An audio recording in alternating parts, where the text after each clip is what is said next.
The arrival. The stagecoach door creaked open, and a woman in a faded blue dress stepped down into the dust. The wind tugged her bonnet, lifted grit into her eyes, and carried her voice into the stillness of the town. "Please choose me before the sun rises," she said, trembling hands clutching the worn handle of her carpetbag. "I'll cook, clean. I won't complain." The words hung in the air like the crack of a pistol. The men gathered along Main Street stilled where they stood. A rancher leaning against the rail spat tobacco into the dirt, his eyes narrowing. A shopkeeper paused mid-sweep, bristles hovering just above the boards. Flies buzzed louder against the window panes of the saloon as every head turned. Clara Boone kept her chin lifted, though her shoulders were tight with strain. Her voice, ragged from travel, carried just enough to reach the open saloon doors. Inside, the piano stuttered to a stop. Boots scuffed. Cart slapped down. A laugh broke the silence, rough and sharp. "Well, ain't she desperate?" someone muttered. Clara swallowed and stepped closer to the saloon. Boards creaked beneath her shoes. Her grip whitened around the carpetbag.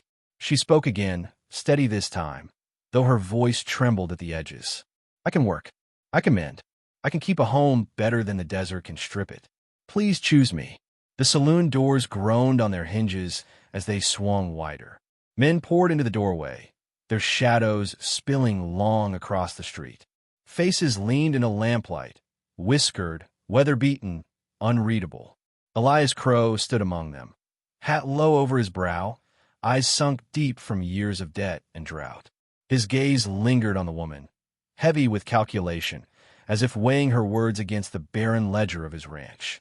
Before he could speak, hoofbeats thundered. Dust swirled thick as riders swept in, black hats low, pistols glinting in holsters. The Blackthorn gang, Jed Blackthorn at their head, reined in hard, horse screaming against the bit. He grinned wide, showing a wolf's teeth, and looked Clara up and down. "Well now," he drawled, "what's this we got here?" A little dove, offering herself to wolves. Laughter rippled from his men. One spat in the dirt beside her shoes. Another leaned down from the saddle, close enough that Clara smelled whiskey on his breath. "Cook, clean, won't complain, huh?" he mocked.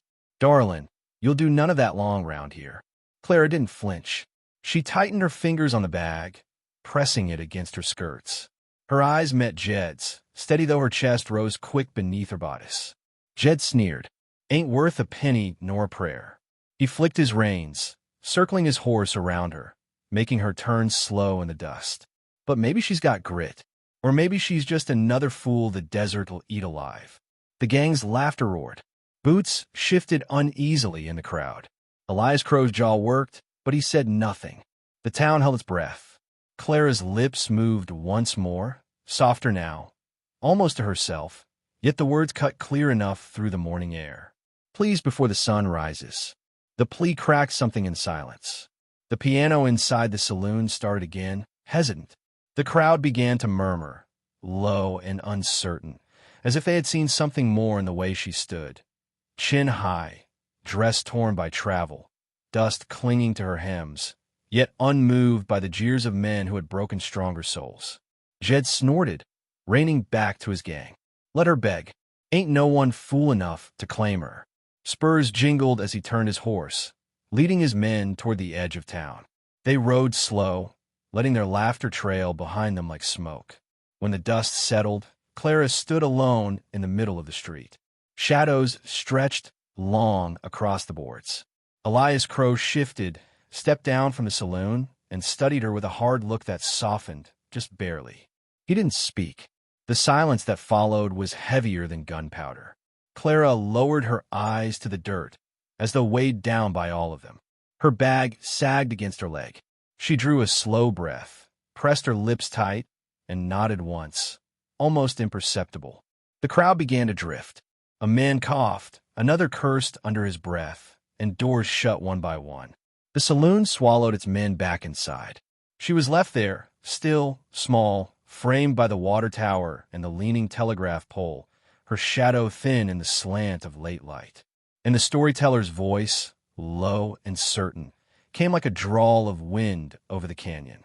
"Ah, But what they didn't know was that Clara Boone had come west with more than a broom and skillet in her hands. She carried something else, something that would change the town before the sun rose again. Shadows on Main Street. The lamp flickered once, then died, leaving the ranch house in a hush of dark. Clara's hands moved in silence, folding Elias Crow's threadbare shirt with neat precision. The boards groaned beneath her step. Outside, coyotes cried, thin and sharp against the desert wind. Elias leaned at the window, shotgun resting against the sill. His shoulders hunched, eyes fixed on the black horizon. "They'll come," he muttered, his voice rough as gravel. "The Blackthorns don't leave a debt unpaid." Clara set the folded shirt on the table, smoothing it flat with the edge of her hand. "Then they'll come," she said steady. Her tone was low, but there was iron beneath it. The silence between them stretched. Elias turned, studying her. Firelight touched the lines carved deep into his face, shadowed his eyes. "You ought to run, miss. Catch the eastbound stage. Vanish before they ride in. They'll burn this place to ash at dawn." Clara tied the shirt into a bundle with twine, movements slow, deliberate. She did not look up. "I've run enough." A gust rattled the shutters, whistling through the cracks. Elias's jaw tightened. He pushed the shotgun aside and stepped closer. "You don't understand. Jed Blackthorn. He don't leave widows, don't leave men, don't leave dogs. He takes. If you stay, you'll be nothing but a mark in the dirt." At last Clara raised her eyes. In the dim firelight, they gleamed, sharp and unreadable. "Marks in the dirt don't scare me."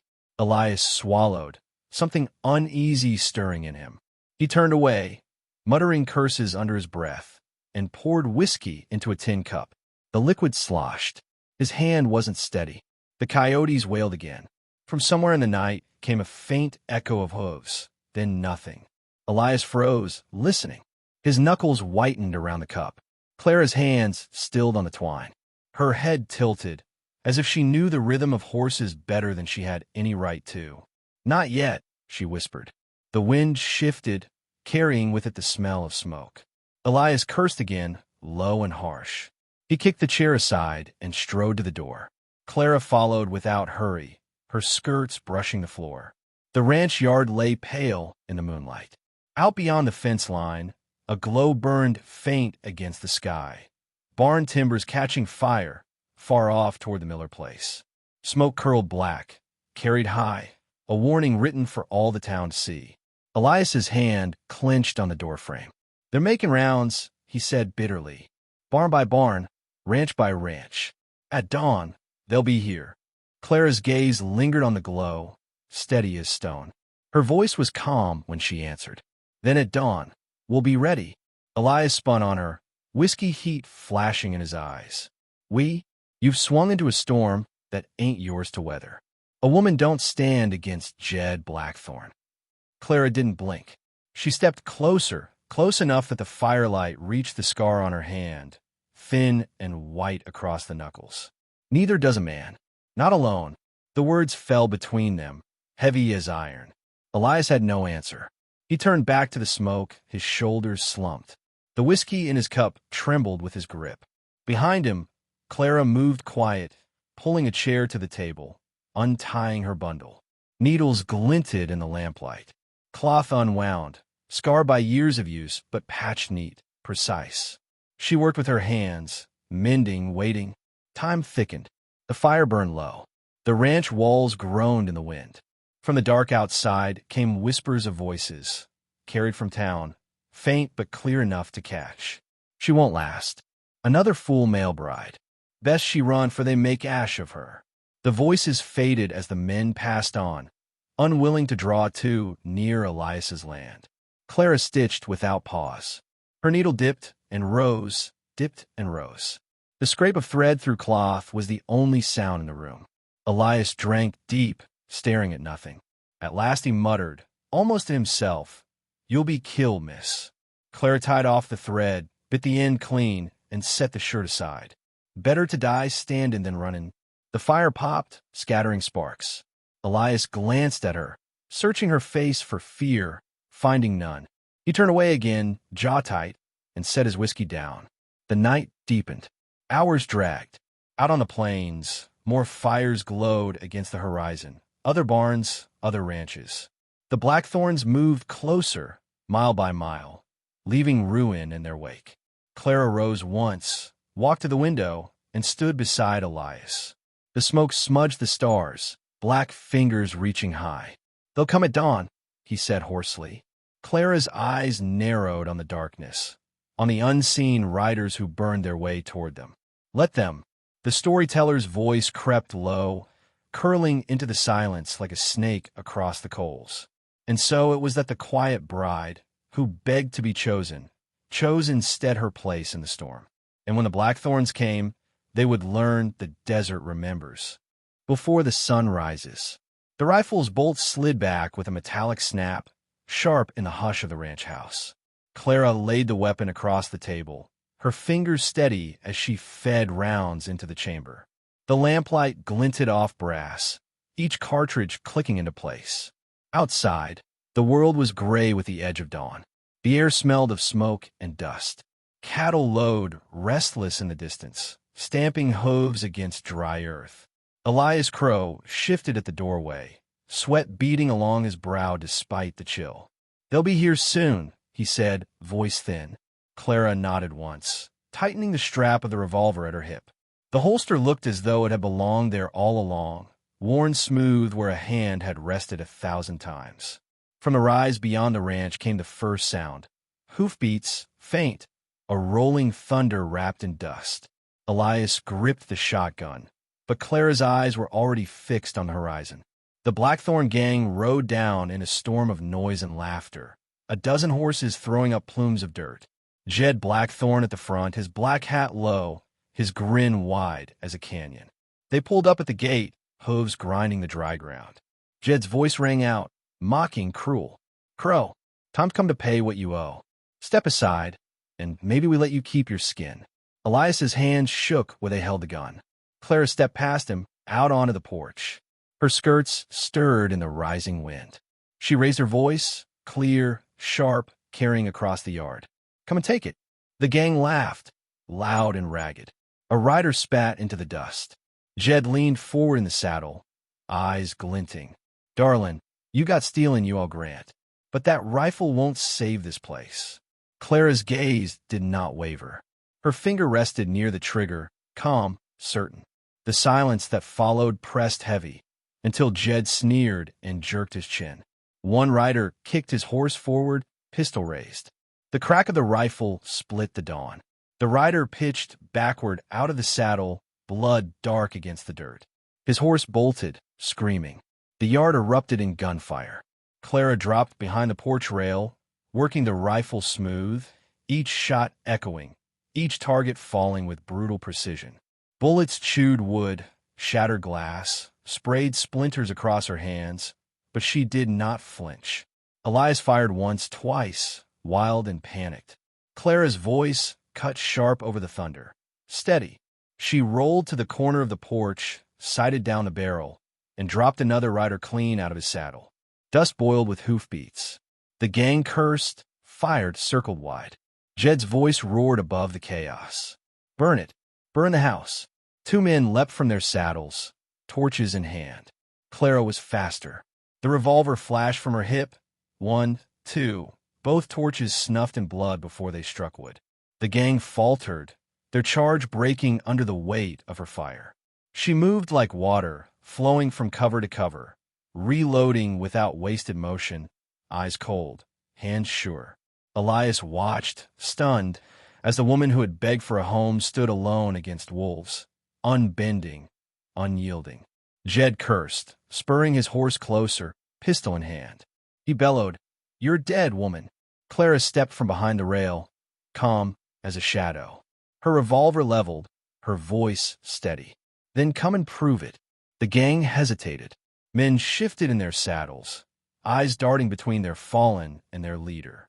The air quivered with silence, broken only by the ring of empty cartridges rolling across the porch. Jed dismounted slow, boots hitting the dirt with a thud. He strode forward, pistol low, grin curling cruel. "You know, bride, your death wrapped in skirts." Clara's eyes never left him. Begging keeps you alive. Shooting makes you heard. They circled in the yard, the dawn bleeding light across the horizon. Dust hung thick, caught in the pale fire of sunrise. Every heartbeat stretched taut as wire. Jed twitched. His pistol rose. Clara's gun barked first. Jed staggered, a red bloom spreading across his chest. He dropped to his knees, pistol slipping from his grip, eyes wide with disbelief. The gang cried out, some spurring their horses to flee, others frozen where they sat. Clara's revolver swung steady, daring the rest. Not one moved. Jed Blackthorne fell forward into the dust, his breath leaving him in a long, final rasp. The yard stilled. Smoke drifted. Spent shells glinted in the dirt. Clara lowered her gun slow, her chest rising steady, her face unreadable in the light of the new sun. And the old storyteller's voice leaned low, gravel rolling soft across the silence. So it was, before the sun had climbed full into the sky, that the Blackthorne gang found their storm in a woman who once begged for a name. And in that yard of dust and blood, the desert chose its justice. The legend. Smoke drifted across the yard, curling slow from the guns still hot in the dirt. Horses stamped nervously at the fence line, eyes rolling, nostrils wide. The bodies of the Blackthorne gang lay where they had fallen, sprawled in dust that drank their blood. Clara stood at the porch rail, revolver still in hand, the barrel dark with powder. Her breath came steady, quiet as if she had only finished hanging wash. The first townsfolk crept down the road, their boots soft, their voices hushed. A boy peered wide-eyed from behind his father's legs. A woman clutched her shawl, whispering a prayer as her gaze slid over the dead. "God help us," someone muttered. Elias Crow leaned against the doorway, shotgun slack at his side. His face was pale, sweat drying cold along his temples. He looked at Clara with something caught between fear and awe. She holstered the revolver, the leather creaking as if it had always known her touch. She stepped off the porch into the yard, skirts brushing over dust, boots sinking where blood had soaked the ground. She walked among the bodies, pausing by Jed Blackthorne. The gang leader lay face down, his hat lost, his black hair matted with dirt. His pistol lay inches from his hand, half buried. Clara bent, picked it up, turned it once in her palm. The metal still held the warmth of the fight. She set it on his back and straightened, her face unreadable. The crowd edged closer, whispering now, their words sharp in the morning stillness. "Never seen a shot like it. Woman's no bride, she's a ghost." Who is she really? The preacher crossed himself, eyes fixed on Clara, as if she were some spirit risen out of the desert itself. Clara met none of their stares. She walked slow, steady, back to the porch. Her bag sat by the door where she'd left it the night before, dust clinging to its worn fabric. She lifted it with one hand and turned toward Elias. His mouth opened, then closed. The shotgun hung heavy in his grip. At last he said hoarsely, "You saved this place. Saved all of us." Clara's eyes flicked to him, calm, cool, carrying no pride. "The place is yours," she answered.